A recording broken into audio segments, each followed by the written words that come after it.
YouTube যদি আপনাকে এই ভিডিওটা পৌঁছে দিয়ে থাকে তাহলে অবশ্যই দেখবেন। মূলত এখানেতে আজকে আমরা যারা অতিরিক্ত টেনশন করে, চিন্তা করে, দুশ্চিন্তা করে, তাদের বিভিন্ন ছোট ছোট চিন্তা দুশ্চিন্তা নিয়ে আলোচনা করব। চিন্তা আমাদের কেন আসে? কেবলমাত্র আসতেই থাকে। খারাপ চিন্তা, ভালো চিন্তা, বাজে চিন্তা, নোংরা চিন্তা কেন আসে? সন্দেহ কেন আসে? ফাইট অ্যান্ড ফ্লাইট মেকানিজম, আমাদের বিভিন্ন রকম শারীরিক বিভিন্ন সিমটমস দেখা দেয়। আমরা কি করতে পারি? আগের দুটো অংশ যদি আপনি না দেখে থাকেন তাহলে বলবো যে অবশ্যই দেখবেন। যদি না দেখেন তাহলে এই অংশটা পরিষ্কারভাবে আপনি লিঙ্ক করতে পারবেন না। অবশ্যই আজকে আমরা সেই আগের দুটো পার্টের বিভিন্ন অংশগুলোকে ছোট ছোট করে ডিসকাশন করব এবং আজকে আমরা খুব সহজভাবে আলোচনা করার চেষ্টা করব যে আমরা কেন এই ধরনের ভয়গুলো পাই। আমাদের মৃত্যু ভয়, আমাদের রোগের ভয়, বিভিন্ন ছোট বিষয় নিয়ে সন্দেহ করা, আমাদের দেখা যায় যে শারীরিক বিভিন্ন রকম ছোট ছোট সিমটমস হচ্ছে, হাত পা কাঁপছে, বুকের কোনো অংশতে ব্যথা করছে, মাথাটা ধরে আছে, আমাদের মনোযোগ দিতে অসুবিধা হচ্ছে, চোখ অন্ধকার হয়ে যাচ্ছে, খাওয়ার অসুবিধা হচ্ছে, গ্যাস অ্যাসিডিটি হচ্ছে। তো আমরা এগুলোকে নিয়ে ডিসকাশন করব, খুব সহজভাবে ডিসকাশন করব। আমরা জানার চেষ্টা করব যে ইন্টারনাল এর সায়েন্স কি আছে। এখানে দেখুন একটি ভিডিওতে দেখানো হয়েছে একটি সুইমিং পুলেতে বেশ কিছু মানুষ স্নান করছে। এটা মূলত প্র্যাঙ্ক ভিডিও এবং তার মধ্যে এটি বাঘকে ছেড়ে দেওয়া হয়েছে এবং বাঘ যখন ছেড়ে দেওয়া হয়েছে, যারা স্নান করছে তারা যখন দেখেছে তারা তখন কিন্তু উঠে দৌড় শুরু করে দিয়েছে। মানে আপনি বাঁচলে বাপের নাম। তো তারা এটা জানারও চেষ্টা করছে না যে এই বাঘটা কামড়াবে না কামড়াবে না, এটা পরের ব্যাপার। আমি বা আপনিও যদি থাকতাম একই কাজ করতাম। তো এখানেতে তারা যে উঠে পালাচ্ছে তার আগে কি একবার চিন্তা করেছে যে আমরা বাঘ দেখেছি, বাঘটা কামড়ে দিতে পারে, এটা হিংস্র, এত কোনো চিন্তা করার জায়গায় নেই। বাঘ দেখেছে, উঠে দৌড়ে পালাচ্ছে। কারণ কি? কারণ হচ্ছে আমাদের অতীতের বিভিন্ন রকম অভিজ্ঞতা, অর্থাৎ ছোট ছোট বিষয়কে আমাদের জানা, ভিডিও থেকে শুরু করে, বই থেকে শুরু করে পড়া, তার অভিজ্ঞতার জন্য আমাদের ব্রেন কিন্তু অ্যাকশান নিচ্ছে। এই ভিডিওতে আপনি যদি দেখেন, এই ভিডিওতে একটি বাঘকে একজন ব্যক্তি যে একটি চেন দিয়ে বেঁধে রেখে দিয়েছে, উল্টো দিকে একটি রড হুইলার, সেও চেন দিয়ে বাঁধা, সে কিন্তু তেড়ে তেড়ে আসছে। বাঘটা কিন্তু একদম শান্ত হয়ে বসে পড়ছে এবং দেখে মনে হচ্ছে না এটা অরিজিনালি বাঘের ক্যারেক্টার। আপনি ভালো করে দেখুন। এবং এটি একটি পোষ্য বাঘ, হয়তো, অর্থাৎ বাঘটাকে পুষেছে এবং এই বাঘটাই কিন্তু জলের মধ্যে ছিল, অর্থাৎ এই পোষ্য বাঘটি জলের মধ্যে ছিল, যাকে দেখে সবাই পালাচ্ছে। এখন দুটো বিষয়কে যদি মিল করেন দেখবেন যে আশ্চর্য বিষয় হলো যে এই বাঘটার টেন্ডেন্সি কিন্তু কোনোভাবে কাউকে অ্যাটাক করা নয়, কিন্তু আমরা ভয় পাচ্ছি। আমরা ভয় পাওয়ার কারণ কি? আমাদের মাথায় থাকা অভিজ্ঞতা। আজকে আমরা প্যানিক অ্যাটাক সম্পর্কেও জানবো এবং ক্লিয়ার হয়ে যাবে। তৃতীয় ভিডিওতে আমরা কি দেখছি? এক ব্যক্তি, মানে সন্দেহজনকভাবে একটি চাকাকে সামনের দিকে ঠেলে দিল এবং সেখানে এক দম্পতি দাঁড়িয়েছিল। তারা মনে করলো তাদের চাকাটাকে খুলে নিয়ে চলে গেছে এবং তারা সেই চোরের পেছনে তো দৌড়তে শুরু করলো। আর ন্যাচারালি যদি আমার আপনার গাড়িরও হতো সেম জিনিস করতাম। তারপর তারা এসে চেক করছে যে কি হলো, চাকাগুলো তো সবই আছে, তাহলে এই চাকাটা নিয়ে হঠাৎ করে এমনটা করলো কেন? তাদের মধ্যে কিউরিওসিটি তৈরি হলো। কিউরিওসিটি কিন্তু মানুষের একটা খুব স্বাভাবিক ব্যাপার, সন্দেহ করা একটা স্বাভাবিক ব্যাপার। কিন্তু আমরা এই বিষয়কে স্বাভাবিকভাবে না দেখে যখন অনেক গভীরে দেখার চেষ্টা করি, এর মধ্যে অন্যরকম গন্ধ পাই। অর্থাৎ আমরা এক একজন কি হই, অনেকটা সিআইডির মতো হয়ে যাই, তদন্ত করতে শুরু করি। তো এই তদন্ত করতে গিয়ে কিন্তু আমরা সমস্যায় পড়ে যাই।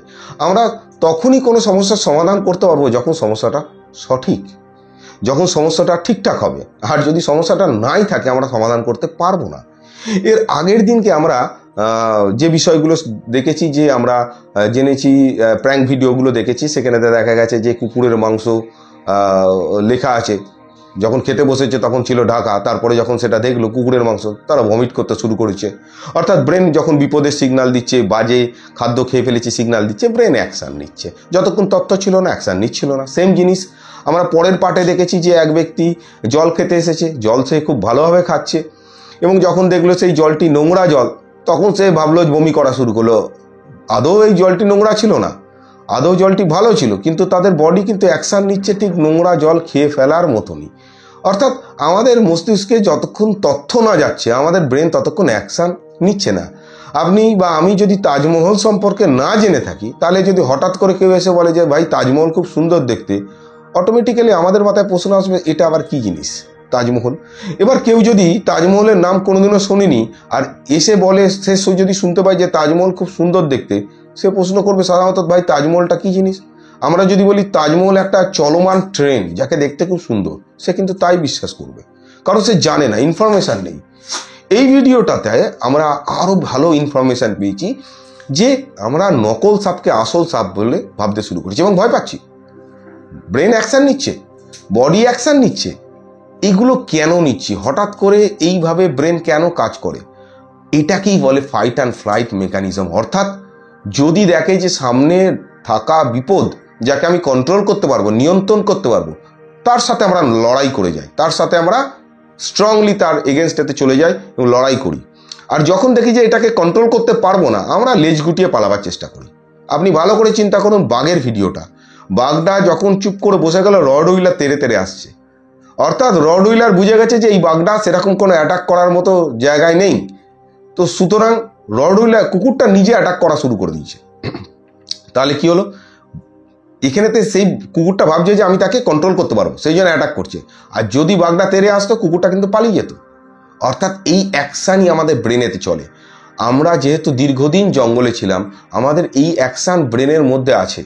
অর্থাৎ আমরা যে কোনো বিষয়কে, সমস্যাকে আমরা বিপদ হিসাবে দেখি, সেটাকে যদি আমরা সমাধান করতে পারি তাহলে আমরা খুব উইলিংলি সেটার দিকে এগিয়ে যাই, সেটাকে সমাধান করার দিকে যাই, সেটার এগেনস্টেতে যাই, সেটার সাথে লড়াই করার চেষ্টা করি। আর যদি আমাদের মস্তিষ্ক বলে না, এর সাথে আমি করতে পারবো না, তাহলে কিন্তু আমাদের পালিয়ে যাওয়াটাই সব থেকে বুদ্ধিমানের কাছ থেকে, এবং সেটাই আমরা করতে চাই। এবার সামনের থাকা বিপদ যদি আপনার বড় হয়, অবশ্যই পালিয়ে যাবেন। যদি ছোট হয়, অবশ্যই লড়াই করবেন। কিন্তু সামনে রাখা বিপদ বা সামনে আপনার ভাবা যে বিপদটা, সেটা যদি মিথ্যা হয়, তাহলে আপনি কি করবেন? আপনি চিন্তা করবেন কি করবেন। এইখানেই হচ্ছে মিস্টেক। এবার যে ব্যক্তি ওই সুইমিং পুলেতে স্নান করছিল, তারা উঠে পালিয়ে যাচ্ছে, দ্বিতীয়বার ওই মোটামুটি ব্যক্তি যে জলে উঠার পরে পড়ে যাচ্ছিল, তাকে যদি বলা হয় চলো ভাই আমরা আর একবার যাই সেই সুইমিং পুলে স্নান করি, সে কি আর আসবে? আসবে না। কেন আসবে না? প্রথম দিনকার অভিজ্ঞতা তার মাথার মধ্যে কিন্তু আছে, এবং এটা খারাপ অভিজ্ঞতা, মারাত্মক অভিজ্ঞতা। এবং দ্বিতীয় দিনকে তার যাওয়ার নাম শুনলেই তার কিন্তু প্যানিক হতে শুরু করবে, যেটা আপনার অনুভবে। অর্থাৎ এই বাজে অভিজ্ঞতার মুখোমুখি আমরা হতে চাই না। আমরা এই পুরো বিষয়টাকে ট্যাবের মধ্যে লিখে লিখে ডিসকাশন করব, খুব ভালো লাগবে, আপনারা ভালো করে বুঝতে পারবেন। এবং আমি আপনাদেরকে রিকোয়েস্ট করব, পুরো ডিসকাশনটা ভালো করে শুনবেন, বুঝবেন, লিখবেন। না লিখলে কিন্তু আপনার মস্তিষ্ক বিষয়টাকে নেবে না, এবং সেটাকে প্র্যাকটিস করবেন। ছাত্র অঙ্ক, তাকে মাস্টারমশাই অঙ্ক দেখিয়ে দিয়েছে, এখন ছাত্রকে ভালো রেজাল্ট করতে গেলে তাকে প্র্যাকটিস করতে হবে। আর অঙ্ক শিখে লাভ নেই, এবার তাকে প্র্যাকটিসের সময়, এটা মাথায় রাখবেন।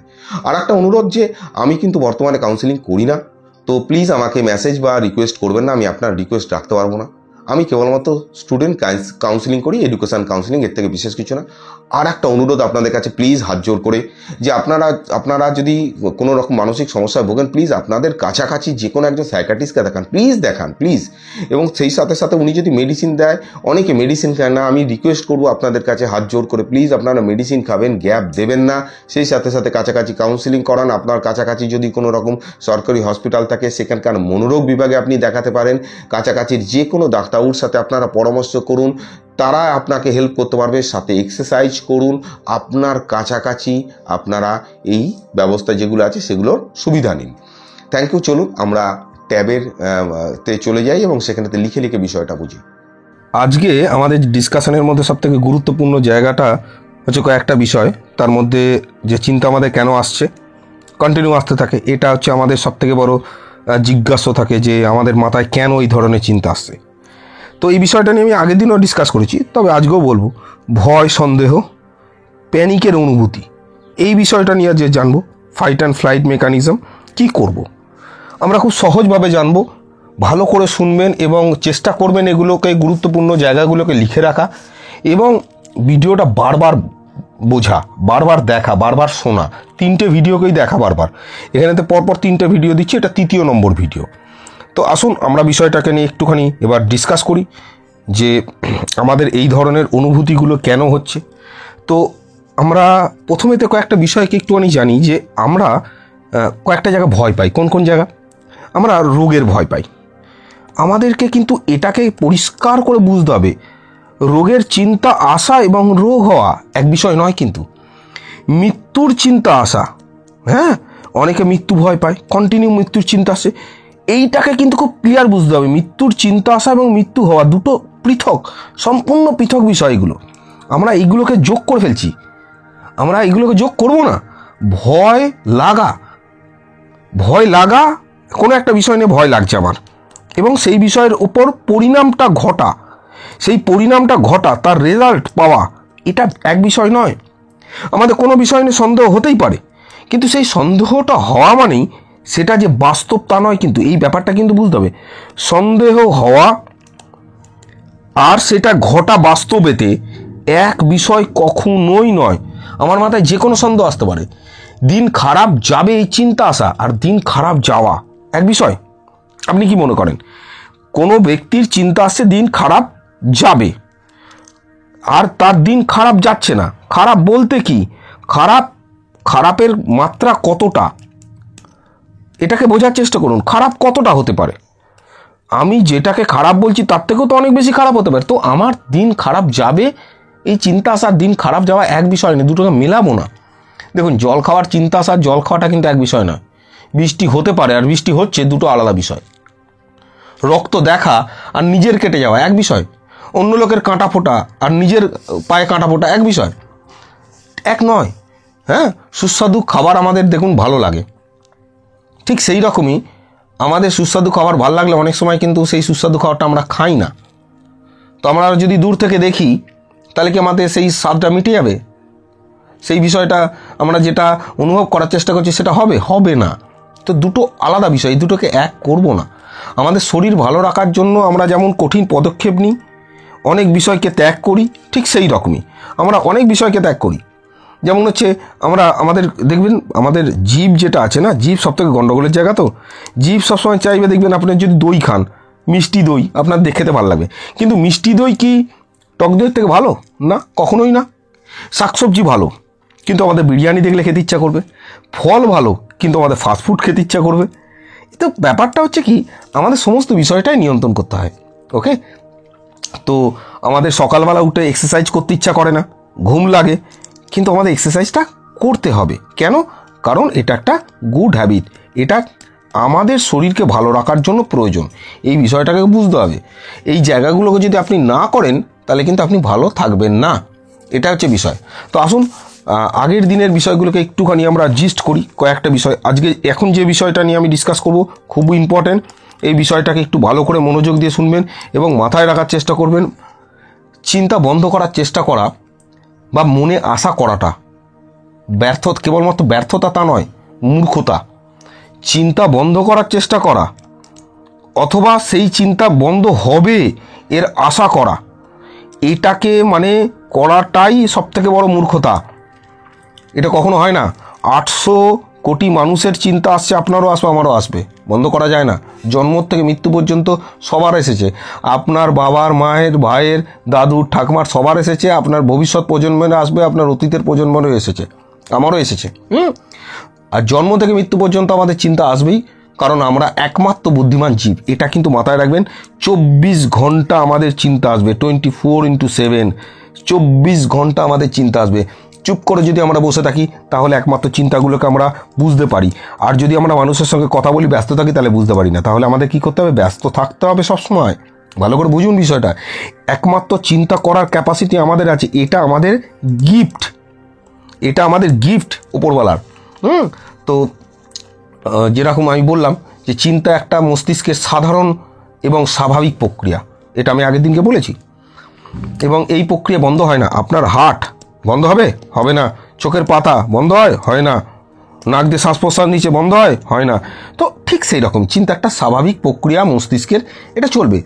বিপদের সংকেত মস্তিষ্ক পেলেই সেটাকে খোঁজা স্টার্ট করবে। বিপদের সংকেত পেলেই সেটাকে কি করবে? মস্তিষ্ক খোঁজা স্টার্ট করে।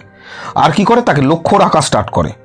আপনি কি সংকেত দিচ্ছেন তার উপরে ডিপেন্ড করছে। আপনি যদি বলেন যে বুকের কাছে টিপ টিপ টিপ টিপ করছে, এটা বিপদের সংকেত, তাহলে অটোমেটিক্যালি বুক ফুসফুসের ওখানটাতে বা হার্টের ওখানটাতেই মস্তিষ্ক কী করবে? সারাক্ষণ নজর দিয়ে রেখে দেবে। যদি আপনি বিপদের সংকেত বলেন, আপনার মস্তিষ্কেতে সন্দেহ, সেটাও বিপদের সংকেত। আপনি বললেই সেটাকে কি করবে? আইডেন্টিফাই করার চেষ্টা করবে এবং সেই দিকেই মস্তিষ্ক থাকবে। আর আপনি কাজে ব্যস্ত থাকলে আস্তে আস্তে চলে যাবে। তো কাজে ব্যস্ত থাকার আমাদের অভ্যাসটা করতে হবে। সমস্যা সমাধানের জন্য কিন্তু মস্তিষ্ক তৈরি হয়েছে। আমাদের মস্তিষ্ক যেটা আছে সে কিন্তু সমস্যা সমাধানের জন্য তৈরি হয়েছে। এবার আপনার মাথায় যে চিন্তাটা আসছে, আপনি প্রশ্ন করুন তো, এই সমস্যাটা প্রকৃত সমস্যা? যদি সমস্যা হতো তাহলে তো সমাধান হয়ে যেত, হচ্ছে না তো। তার মানে এটা প্রকৃত সমস্যা নয়, সেই জন্য মস্তিষ্ক সমাধান করতে পারছে না। মস্তিষ্কের কাজ হচ্ছে আপনি যখন সেটাকে বলবেন বাজে, ইম্পর্টেন্ট, ভয়, ভীতি, যখনই এগুলোর মধ্যে ঢুকে যাবেন মস্তিষ্ক বলবে ভাই এটা সমস্যা, এটাকে সমাধান করো। আর প্রকৃত সমস্যা না পেলে মস্তিষ্ক সমাধান করবে কি করে, তাই না? যার জন্য আপনার মস্তিষ্ক সমাধান করতে পারছেন আপনার সমস্যাগুলো। আপনি যদি সমস্যা মিথ্যে করে বলেন বা সত্যি করে বলেন, আপনি যদি কল্পনা করেন, আপনার মস্তিষ্ক কিন্তু অ্যাকশান নেবেই নেবে। মিথ্যে বা সত্যি বলে কোনো কিছু বিষয় নয়, কিন্তু সমাধান করতে পারবেন না। ধরুন আমি কথার কথা বলছি আপনাকে বোঝানোর জন্য, আপনার জ্বর আসেনি, আপনি ডাক্তারের কাছে গিয়ে যদি বলেন যে স্যার জ্বরের ওষুধ দেন, আমার জ্বর আসতে পারে, আপনাকে দেবে? আপনার হার্টের প্রবলেম হয়নি, আপনি যদি বলেন যে আমার হার্টের প্রবলেম হয়নি, আমার হার্টেতে একটা স্টেন বসানো হোক, আমার হার্টেতে একটা স্টেন বসানো হোক, আপনাকে ডাক্তারবাবু স্টেন বসিয়ে দেবে হার্টের মধ্যে? বলেন তো, সম্ভব নয়। তো বুঝতে হবে যে যেটা প্রবলেম নয় সেটাকে সমাধান করবেন কি করে। এবার আমরা কি কি করতে পারি? প্রথম কাজ হচ্ছে আপনাকে বুঝতে হবে যে বিপদের সিগন্যাল দেবো না। বিপদের সিগন্যাল যেই আসে আমি সচেতনভাবে বলে দেবো যে ভাই এটা মিথ্যা সিগন্যাল, ব্রেনকে আমি বিপদের সিগন্যাল দেবো না। এবং এটাকে আমি বারবার মনে করে দেবো যে এই সিগন্যালটা মিথ্যা সিগন্যাল, এটা ভুল সিগন্যাল, এটা ঠিকঠাক সিগন্যাল নয়। হ্যাঁ, একটু মাথা খাটান কীভাবে আপনি এটা করবেন, একটু বুদ্ধি করে কাগজে লিখে রেখে দেন, পকেটের মধ্যে রেখে দেন যে দিনের মধ্যে 50 বার ভুল সিগন্যাল দিয়ে ফেলি, বিপদের সিগন্যাল দিয়ে ফেলি, এটা দেবো না আমি। আচ্ছা, কি আমরা ডেঞ্জার সিগন্যালটা তাহলে অফ করছি, এটা হচ্ছে যে একটা জায়গা। 2 নম্বর হচ্ছে আমার যখনই বিপদের সিগন্যাল মনে হবে যে দিচ্ছি আমি, তো আমি একটু ডিপ ব্রিথিং করবো, জোরে শ্বাস নেবো, জোরে একটুখানি ডিপ ব্রিথিং করবো, অন্তত 30 সেকেন্ড। আগের দিনকে ডিসকাস করেছি। কী করবো? ছেড়ে দেওয়ার মানসিকতা তৈরি করবো। ছেড়ে দাও তো, পরে দেখা যাবে, এই মানসিকতা তৈরি করবো। হ্যাঁ, রাতারাতি হবে না, ধীরে ধীরে হবে, যা হবে দেখা যাবে। একটু চ্যালেঞ্জিং অ্যাটিটিউড তৈরি করো নিজের মধ্যে, এগুলো তো করতেই পারি। প্রমাণ ছাড়া আমি কোনো জিনিস বিশ্বাস করি না, এ কথা নিজের সাথে বলবো। প্রয়োজনীয় চিন্তাকে গুরুত্ব দিই, অপ্রয়োজনীয় চিন্তাকে আমি গুরুত্ব দিই না। ফালতু চিন্তা, বাজে চিন্তা, মিথ্যা চিন্তাকে আমি কোনোভাবে গুরুত্বই দিই না। প্রমাণ ছাড়া চিন্তাকে আমি গুরুত্বই দিই না। এই বিষয়গুলোকে মাথার মধ্যে বারবার নিয়ে আসবো, বারবার সচেতনভাবে বলবো। ভাবনাতে আমি ভেসে যাই না, ভাবনাতে ভেসে গিয়ে আমার কোনো কাজ নেই, লাভ নেই, এটা আমি ছেড়ে দিয়েছি। গবেষণা করা, অহেতুক অনুভূতি নিয়ে ভাবনা চিন্তা করা, এটা বোকামো, এটা আমি বন্ধ করে দিয়েছি। অতীত এবং ভবিষ্যৎ নিয়ে চিন্তা করলে এই টেনশান হয়। আমরা বর্তমানে ফোকাস করব, বর্তমানে ফোকাস থাকবে না, আবার টেনে নিয়ে আসবো। প্র্যাকটিস করতে করতে করতে করতে অটোমেটিক্যালি হয়ে যাবে। দেখুন, একটি ছেলে ধরুন পড়া মুখস্থ হচ্ছে না, তো তাকে 2 মাস ধরে একই পড়াকে তাকে করানো হচ্ছে, 10টা লাইন তাকে বারবার মুখস্থ করানো হচ্ছে না। 2 মাস ধরে কন্টিনিউ যদি করে, হবে না এমন কোনো জিনিস আছে? 100% হয়ে যাবে। তো আপনারাও ঠিক তাই, ধৈর্য রাখেন। আপনি অধৈর্য হয়ে যাচ্ছেন বলে সমস্যাটা আপনি কন্ট্রোল করতে পারছেন, এটা মাথায় রাখবেন। আর কি, আচ্ছা, আগে আমরা যে ভিডিওটা দেখলাম বাঘের ভিডিও, সেই বাঘের ভিডিওটা দেখে আপনি কি বুঝতে পারলেন? যে বাঘটা যেটা আসছে সেটা পাস্ট এক্সপিরিয়েন্সে সে পড়েছে, জেনেছে যে বাবা বাঘ দৌড়লে বাবা খেয়ে নেবে, এটা হচ্ছে মোদ্দা কথা। এবার আমরাও যদি থাকতাম, আমরা পালাবার চেষ্টা করতাম। ভবিষ্যতে আমাদের অতীতে আমাদের অভিজ্ঞতা যেটা আছে তার উপরে আমাদের ব্রেন অ্যাকশন নিচ্ছে, ব্যাড এক্সপিরিয়েন্স খেয়ে নিতে পারে, জীবনের আশঙ্কা। তো আমাদের ব্রেনের কাছে যেই সিগন্যাল গেল এটা বিপদ, ব্রেন কী করলো? অস্থিরতা শুরু করলো, ভয় দেখানো শুরু করলো। ভালো করে ভাবুন, বিপদের সিগন্যাল যাওয়ার পরে ব্রেন কী করলো? ভয় দেখানো শুরু করলো, অস্থির করা শুরু করলো। তাহলে অস্থিরতা আমার কী জন্য হচ্ছে? বিপদের সিগন্যালের জন্য। অস্থির যেই আমি হয়ে গেলাম, সেখান থেকে পালিয়ে গেলাম। তাহলে এটা একটা প্রক্রিয়া মস্তিষ্কের। তাহলে এই যে বিপদ আমি বলে দিলাম, এই যে ব্যাড এক্সপিরিয়েন্স আমার হলো, পরের দিনকে যদি আমাকে সেই ওখানে যেতে বলে, ওই বাঘের ওই যেখানে ছিল বাঘটা, তো সেখানে যদি স্নান করতে বলে, আমার মাথা তো চারিদিকে খুঁজে পারবে কখন বাঘটা জলের মধ্যে চলে আসবে। তো আমার একটা প্যানিক হতে শুরু করে। পরের দিনকে যদি সেম হয়, তো আমি সেখানে যাওয়ার নাম শুনলে আমার হাত পা কাঁপবে। That is panic. আমি যে ব্যাড এক্সপিরিয়েন্সটা আসছে সেটাকে আমি অ্যাকসেপ্ট করছি না। সেই জলেতে কিন্তু আরও অন্যান্য লোক ছিল, তারা কিন্তু ফটো তুলছিল, তারা কিন্তু ভয় পায়নি, তারা বাঘটাকে জানে, তাদের কিন্তু প্যানিক হয় না। তাহলে এই প্যানিক দূর করার জন্য সেই বাঘটার কাছাকাছি আমি যেতে বলছি না, কিন্তু সেই যে কামড়ায় না, এই বিষয়টা বোঝার দরকার। ভয় তো ভাই লাগবেই বাঘ দেখলে, যে পুষেছে তার ছাড়া ভাই আমারও ভয় লাগবে। আমি বলতে চাইছি যে প্যানিকটা ওই বাঘের মতো ভয়ঙ্কর নয়, এটা আমার মস্তিষ্কের কাল্পনিক একটা বিষয়। আমি ভয় পাচ্ছি, এটাকে আস্তে আস্তে আমরা ফেস করব, না হলে আমরা এগোতে পারবো না। আমরা যে নেগেটিভ কথাগুলো বলি সেগুলো আমরা নিজের সাথে যতবার বলি, তাহলে আমরা নিজেকে প্রশ্ন করতে পারি তো যে ভাই আমি যে নেগেটিভ কথাটা বলছি আমি কি শিখছি তার থেকে। আমি যেটা বললাম যে 2 মাস ধরে যদি আপনি তাকে নেগেটিভ কথা, কোনো একটি ছেলেকে একটি পড়াতে থাকেন, সে মুখস্থ করে ফেলবে। তো আপনি যদি 2 বছর ধরে নেগেটিভ কথাগুলো বলছেন, আপনার মাথা মুখস্থ করে ফেলেছে, তাহলে এটাকে চেঞ্জ করতে হবে। সিম্পল। আমি তার জায়গায় কী বলতে পারি নোট ডাউন করে রেখে দেবো, ব্যাস, দ্যাটস অল। দেখুন, চিন্তা আমাদের কোনো খারাপ বা ভালো হয় না, চিন্তা আমাদের খারাপ বা ভালো হয় না। একটি ছেলে বলছে যে স্যার আমার 2টো ছেলে আছে, একটি মেয়ে হয়েছে, আমি খুব খুশি, কিন্তু মেয়েটি না একটু কালো, এটাই আমার সবথেকে বড় দুঃখ। আচ্ছা, এটা কোথা থেকে এলো হঠাৎ করে খারাপ? তো এটা আমাদের সমাজ বলে দিয়েছে। দেখুন, কালো হলেই সে খারাপ, এটা আমাদের সমাজ বলে দেয়। সমাজ শিখিয়েছে যে নাইজেরিয়াতে জন্মগ্রহণ করেছে সে তো কালো, তাতে কি আসা গেল? অর্থাৎ চিন্তা যেটা হচ্ছে আপনার কাছে যেটা খারাপ, সেটা অন্যজনের কাছে কিন্তু খারাপ ভালো কিছু না, সেটা গুড। আমাদের চিন্তা খারাপ ভালো হয় না, আমরা তাকে খারাপ ভালো বানাই। ইংলিশ জানা ছেলেমেয়েরাই খুব ভালো হয়, এটা আমাদের সমাজের ধারণা। তার মানে যে ইউকেতে বা ইউএসএতে জন্মগ্রহণ করেছে সেই ছেলেটা ছোটোবেলা থেকে ইংরাজি জানে, তার মানে সেই ছেলেটা খুব ভালো, সে খারাপ নয়। তার চরিত্র যদি খারাপ হয় তার সত্ত্বেও সে ভালো, ব্যাপারটা সেটা নেই। আমাদের সমাজ শেখায়, সমাজ যেটা সবসময় শেখায় সেটা সঠিক নয়। টাকার ইম্পর্টেন্স অবশ্যই। আপনি দেখুন, টাকা, আমি যদি বলি আপনাকে টাকা কেন প্রয়োজন, আপনি বলবেন যে ভাই টাকা ছাড়া তো জীবনই কাটে না। আপনার প্রচুর টাকা আছে, আপনি টাকাটা নিয়ে আপনি রাস্তা দিয়ে একা একা হেঁটে হেঁটে যাচ্ছেন, তো পেছন দিক থেকে দেখলেন যে 8-10 জন আপনাকে ফলো করছে। এই টাকা যে আপনাকে জীবন বাঁচাচ্ছে, সেই টাকা সেই অবস্থাতে আপনাকে কোন জায়গায় নিয়ে ফেললো? আপনাকে মৃত্যুর মুখে নিয়ে ফেললো, ছিনতাই করে নেবে, লোকে মারধর করবে। তার মানে এই টাকার কিন্তু 2টো ফ্যাক্টর, একটা দিকে গুড, একটা দিকে ব্যাড। তো আপনি কোনো চিন্তাকে খারাপ ভালো বলতে পারেন না, আমরা অভ্যাস করে ফেলেছি, এটা না করাটাই ভালো। চিন্তা যার কোনো খারাপ ভালো হয় না, এর থেকে বেশি কিছু না। এবং চিন্তা কিছুদিন থাকে, তারপর আস্তে আস্তে চলে যায়, এটা বেসিক জায়গা, ভালো করে বুঝুন। আপনি মানেন যে এই যে ভিডিওটা আমরা দেখলাম, যে সেকেন্ড ভিডিওটা, একটা বাঘ যাকে চেন দিয়ে বেঁধে রেখে দিয়েছে বাঘটাকে, তো দ্যাট ইজ পসিবল? এটা পসিবল না। বাঘটার না অভ্যাস হয়ে গেছে। ঠিক তাই, আপনি সেই বাঘের মতো শক্তিশালী, আপনি অভ্যাস করে ফেলেছেন আমি ভালো নেই, এর থেকে বিশেষ কিচ্ছু না। ফাইট অ্যান্ড ফ্লাইট মেকানিজমটাকে বুঝুন। সেই বাঘটা যদি ছোট হতো, জলের মধ্যে যখন তারা স্নান করছিল, সেই বাঘটা যদি একদম ছোট হতো, কেউ ভয় পেত না, তাকে হাতে তুলে নিত। কিন্তু সেই বাঘটা যখন বড় হলো, সেই যখন আমরা যখন বুঝতে পারলাম, আমাদের মস্তিষ্ক যখন বুঝতে পারলো ওরে এ তো খেয়ে ফেলবে, তখন আমরা পালালাম। অর্থাৎ যখন আমাদের বিপদ ছোট হয় তখন আমরা তার সঙ্গে ফাইট করার চেষ্টা করি, আর বিপদ যখন বড় হয় তখন সেখান থেকে আমরা পালানোর চেষ্টা করি। তো আমাদের মস্তিষ্ক যখন পালানোর চেষ্টা করে, তখনই শরীরের মধ্যে বিভিন্ন রকম অস্থিরতা, ভয়, ভীতি এগুলো তৈরি করে, নাহলে তো আপনি পালাবেন না। বোঝা গেল? আপনি যখন, আমি এই কথাটা একটি ছেলে আমাকে বলেছিল যে সে ছেলেটি আর্মিতে কাজ করে, আপনি যখন দুর্বল তখন পৃথিবী শক্তিশালী, কিন্তু আপনি যখন শক্তিশালী তখন পৃথিবী দুর্বল। আমার কথাটা খুব ভালো লেগেছে, হয়তো তাদের সেখানেতে সেইভাবেই মাইন্ড ট্রেন্ড করা হয়। তো অ্যাকচুয়ালি তাই, আপনি দুর্বল ভাবছেন বলে আপনি দুর্বল অনুভব করছেন।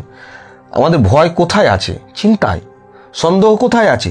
চিন্তায়। তাহলে সন্দেহ এবং ভয় কেবলমাত্র আমাদের চিন্তায় আছে, বাস্তবে নেই। এই বাস্তব ফ্যাক্টরটাকে আমাদের বোঝা উচিত, কিন্তু আমরা বুঝছি না, আমরা এগুলোকে মনে করে দেবো। হ্যাঁ, অনেকে সন্দেহ করে কেউ দেখছে, আমার দিকে তাকিয়ে কেউ দেখছে, আমাকে কেউ তাকিয়ে আছে। আপনি ভালো করে চিন্তা করুন, আমাকে কেউ দেখছে, আমাকে কেউ লক্ষ্য রাখছে, আমার সম্পর্কে ভাবছে। অ্যাকচুয়ালি সেই মানুষটা যে তাকিয়ে আছে আপনার দিকে, এটা আপনি। তো আপনি কি করে বুঝলেন? আপনিও তো তার দিকে তাকাচ্ছেন, তো যার ফলে চোখে চোখ হচ্ছে। আপনি এর উত্তরটাকে আপনি অন্যভাবে দিচ্ছেন। অ্যাকচুয়ালি সেই লোকটা আপনার দিকে তাকাচ্ছে না, আপনি তার দিকে তাকিয়ে আছেন। আপনি সেই লোকটা আপনার সম্পর্কে কিছু ভাবছেন না, আপনি ভাবছেন। তাহলে প্রবলেমটা এই লোকটাকে নিয়ে নয়, প্রবলেমটা আপনার চিন্তাকে নিয়ে, কারণ আপনি ভুল চিন্তা করছেন। না সে আপনার দিকে তাকিয়ে আছে, না সে আপনার সম্পর্কে ভাবছে। প্রয়োজন হলে এটাকে আবার ভালো করে শুনে নেবেন।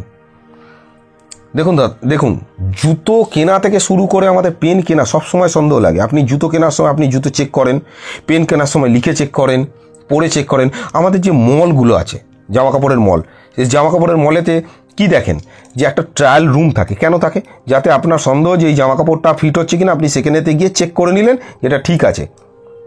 তাহলে সন্দেহ একটা স্বাভাবিক বিষয়, সবার থাকবে, এটা থাকার দরকার। ওকে, এটা একটা মস্তিষ্কের স্বাভাবিক প্রক্রিয়া। কিন্তু যদি এটা বারবার মাথায় আসতে থাকে তখন এটা প্রবলেম। এটাকে কি করব? আমি গুরুত্ব দেবো না। স্যার গুরুত্ব তো দিচ্ছি না, তার সত্ত্বেও তো মাথায় আসছে।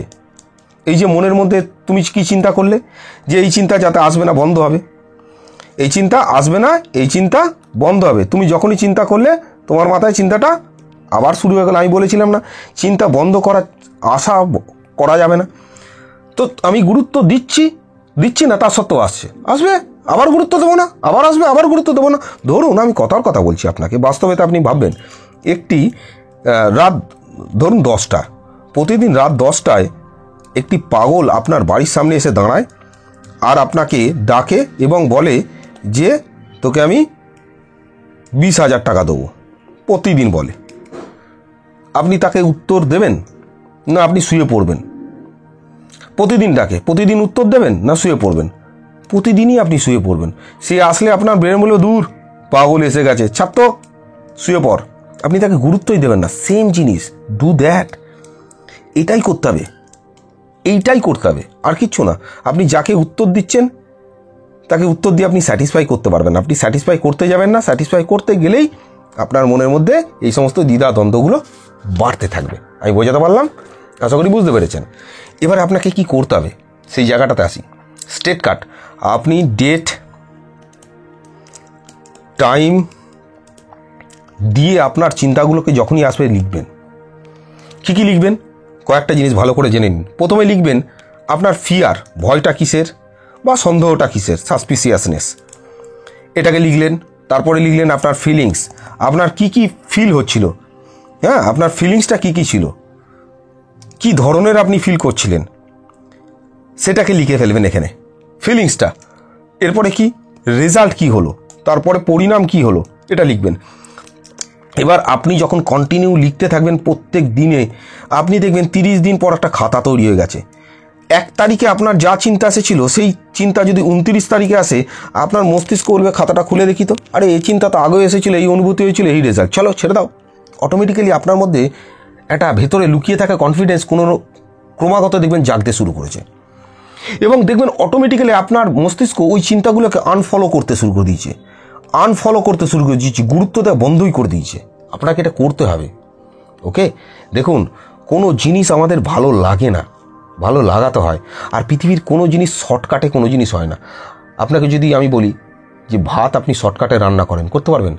খাওয়া দাওয়া আপনি শর্টকাটে খান, খেতে পারবেন? ঘুমোনো আপনি শর্টকাটে ঘুমোতে পারবেন? আপনি কাঁদুন কিন্তু শর্টকাটে, হাসুন কিন্তু শর্টকাটে, এমনটা হয় না। আমাদের শান্তিতে থাকার চিন্তা আমাদের অশান্তির কারণ। শান্তি বা সুখ বলে কিছু নেই। আমাদের জন্ম হয়েছে লড়াই করতে করতে, মৃত্যু হবে লড়াই করতে করতে, এটাই বাস্তব। জন্ম হওয়ার পরে আমাদের কঠিন সংঘর্ষ ছিল যে এই পৃথিবীতে এসে আমরা ফুসফুস আমাদের চলবে কিনা, আমরা শ্বাস নিতে পারবো কিনা। আমরা নিয়েছি শ্বাস, আমরা লড়েছি। আমাদের অজস্র ভাইরাস আমাদেরকে অ্যাটাক করে প্রত্যেক সেকেন্ডেতে। আমাদের বডি ভাইরাস ব্যাকটেরিয়া অ্যাটাক করে, আমাদের বডি কন্টিনিউ লড়ছে, আমরা জানি না, বুঝি না। আপনার এবং আমার মধ্যে আমাদের ব্লাডেতে লড়ার ক্যাপাসিটি আছে। আপনি যদি ভাবেন যে শান্তিতে থাকবো, শান্তিতে থাকা মানে কি আপনি খেয়ে দিয়ে ঘুমোবেন, তাহলে তো অটোমেটিক্যালি আপনার শরীর অকেজো হয়ে যাবে, আপনার অশান্তির কারণ হয়ে যাবে। তাই শান্তিতে থাকা বলতে খেয়ে দিয়ে ঘুমোনো নয়। শান্তিতে থাকা বলতে প্রত্যেক মুহূর্তে আপনার একটা প্রবলেম আসবে, আপনি তার সলভ করবেন, আবার এগিয়ে যাবেন। That is life.